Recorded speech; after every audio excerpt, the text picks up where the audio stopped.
Oh, hello, smart viewers. Welcome back to Face to Face with me, William Grinaldi. And as usual, in each episode, I'm going to discuss about variously interesting topics. And for this episode, it's all about nature. It's particularly about ocean, yeah, and its sea creatures. Yeah, very intriguing and mostly hiding. And for this segment, I'm going to give some kind of like mind-blowing facts about the ocean that maybe you never know, yeah.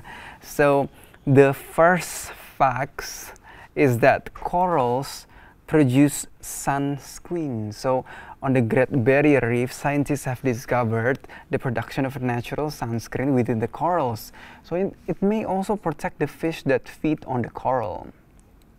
According to, it's a protection mechanism against UVA and UVB rays. So as you can imagine, chemists are trying to get their hands on this. They are attempting to extract it for human use, which would create a natural sunscreen for humans. However, it could potentially destroy a huge portion of the coral reefs.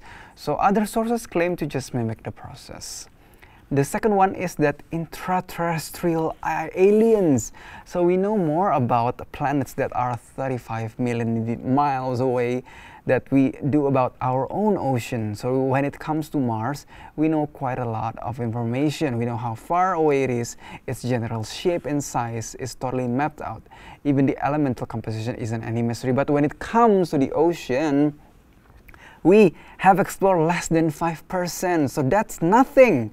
So who are the real aliens here? Martians or us? Yeah. So the third one is that treasure trove. So there is nearly 20 million tons of gold floating around in all that salt water. So with only 1 ton being worth nearly $37 million, the ocean is truly worth its weight in gold. So before you go quit your day job and become an ocean gold hunter, though you should be aware that most of the gold in the ocean is dissolved and is so diluted that you probably won't get more than 13 billions of 1 gram of gold in liter of seawater. Yeah, so then there is more concentrated gold at the ocean floor, but as the U.S. National Ocean Service points out, it is usually 1 to 2 miles below the surface and encased in rock that would have to be mined to actually reach the gold. So that makes me, that makes us think maybe instead of getting rich of the ocean, we are supposed to appreciate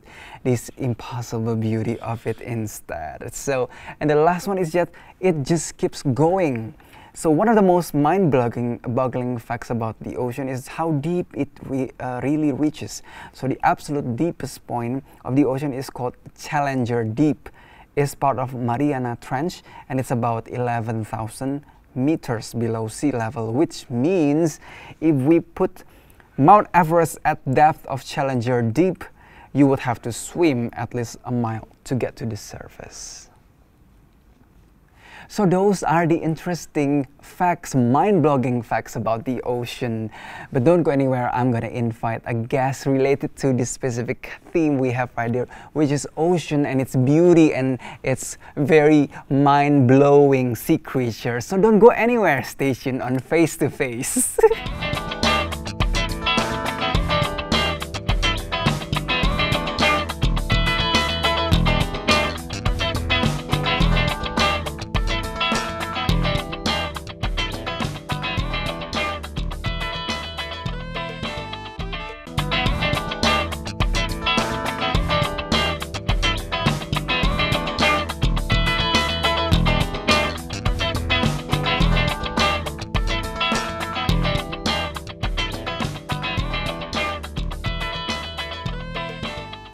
Hello, smart viewers, welcome back to Face, still with me, William Grinaldi. And as I promised on the previous segment, while I'm discussing about, the importance and the beauty of ocean, I'm going to invite my special guest for today's episode related to the conservation of ocean and also, the life of marines and also sea creatures. So, hello, Abraham. Yeah. Hi, William. Hello. you're representing conservation.id. Yes. Maybe you can share to the smart viewers about, what is conservation.id and what are the recent activities? Okay. So I work for an organization called Conservation International. So it's a US-based nonprofit organization which is focused on conservation, and I'm a part of the marine programs in Conservation International. So we focus mostly on the creation of marine protected areas, and my special expertise especially is on shark and ray conservation as well. Oh, sure. And we in CI, we have a motto called "Human doesn't need nature, but nature human need nature to thrive, but nature doesn't need people." Yeah, so nature can stand on its own. Exactly. Yeah. Maybe you can share also, like, what are the activities of conservation.id, and what is your kind of like your contribution to this community? So in CI, we usually work on a multiple level. So we work on the field with the communities. We do a lot of scientific exploration, scientific monitoring activities, but we also work with the local government and also national government as well. So for instance, in my work on shark and ray conservation, we focus a lot of our works on manta rays and also whale sharks, where in the field we do a lot of scientific studies on these animals and also working with the local communities, because these two species actually have a really high value from tourism. So yeah. People from all over the world came to Indonesia actually to swim with these animals, basically. So first of all, we're studying the animal, and we work with the local communities to set up some kind of like a sustainable tourism practices. So yes, tourism is good. It's providing economy for the communities, but if we don't manage it well, it could also lead to some social conflicts as well, and eventually it would hurt the animals as well. So we do that. We work with local communities, and also we usually bridge that communication on the field, and also a lot of our lesson that we gather from the field, we amplify that into the national kind of like scheme. So we work a lot with the Ministry of Marine Affairs. Like in the last March, we, with a couple of partners with WWF and also MISOL Foundation and also the Ministry of Marine Affairs, we host the Indonesia National Shark and Ray Symposium. So we kind of like brought together all of the shark and ray scientists throughout Indonesia to present their result. And luckily we had Ibu Susi Pujastuti, the Minister of Marine Affairs, also in attendance as well, which is quite cool. And looking on your personal perspective, like what creates your interest in specifically in marine, in sea creatures, your personal interest? So my personal interest, if I to be honest, the first time I hooked up with CI, it's just, working, studying shark is cool, right? There's not much people actually studying sharks in Indonesia back when I was just graduating from university. But the more I delve into it, I like the science, I like the animal, the sharks and the rays, but more and more I kind of like get into and attracted towards the people side, the community side, because what we do with this species is what makes this such an important species is that they could actually give proper benefits towards the communities. Whereas in Indonesia, it is very known as the biggest fishing countries in the world, and Indonesia has been the #1 leading countries on shark and ray fishing in almost 4 decades now. But in some places in Indonesia, like in Raja Ampat in West Papua, we see that the communities are thriving from the tourism because people wanted to see the healthy population of shark and manta rays in Raja Ampat. So that's what makes what make me passionate about it. To safeguard that local economy from knowing better about the behavior of the animal, and also to protect them better, basically. Or does it relate to your, like your backgrounds? Are you morely kind of attached to, the oceans, frequently go to the ocean or some sort historically, of like that? Historically, no, because I was born and raised in Bandung. It's a city surrounded by mountains, right? Yeah. And we couldn't get to see the ocean from Bandung. But it was just,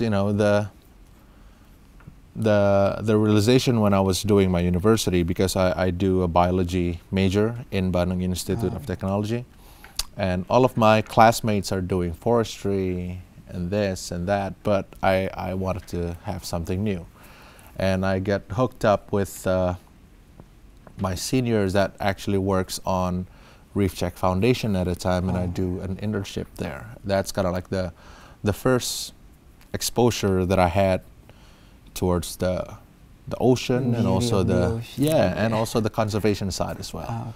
Because I don't think my knowledge and the science that I have wouldn't be good if it doesn't have any benefits for the people, basically. And it's also relevant to our country. I mean, our country consists of like thousands of islands, and it's a very great field to study. It's like, it's a lot of spectrum that can, exactly. And it's good. It's good though, because nowadays, just from the symposium that we held in last month, we see there's a lot of young scientists in Indonesia from university that's already started to studying sharks, have a lot of interest, and we could see also the awareness is already kind of like building up in the social media and everything. Because back in the days when I was just doing my research in university, there's no one actually studying sharks. So it's good, people starting to realize shark, it's not all about jaws, it's not all about the big shark with the big tooth, but there's some sharks like whale sharks, that is not really dangerous to human, and they're really lovable, they're very charismatic. And they even got into the Disney movie Finding Dory as Destiny. That's Destiny the whale shark. It's an example of a shark. Exactly. So that's kind of like the example how the general consensus and the general kind of like the image of sharks is starting to shift, basically, which is good for us. So the discussion is getting more interesting, but we're gonna have to take a little break. So stay tuned on Face to Face.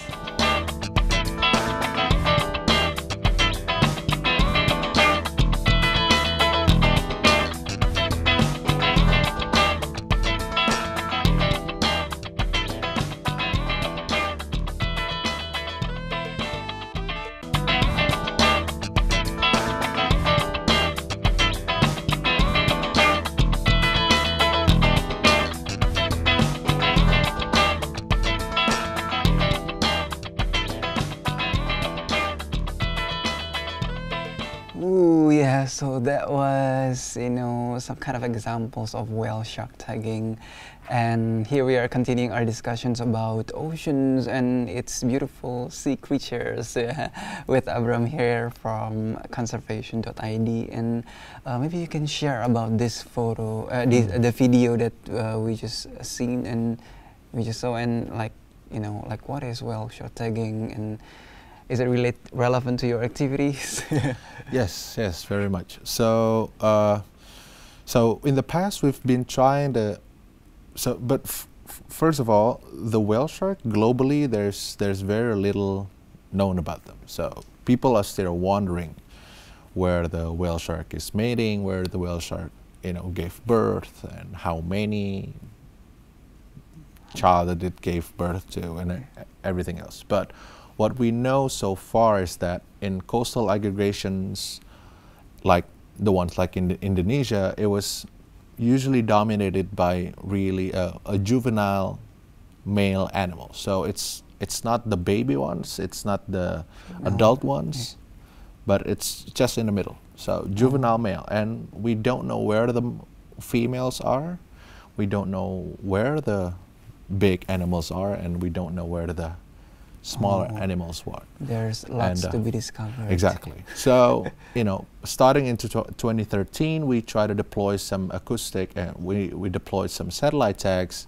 to whale sharks. But, with the old tags, it's sometimes, being detached prematurely from the whale sharks, because as you see in the videos, the whale shark like to playing around the bagan lift net fishing vessels, which has the net, and sometimes the body of the whale shark is brushing into the net, and the tag is entangled and being popped off.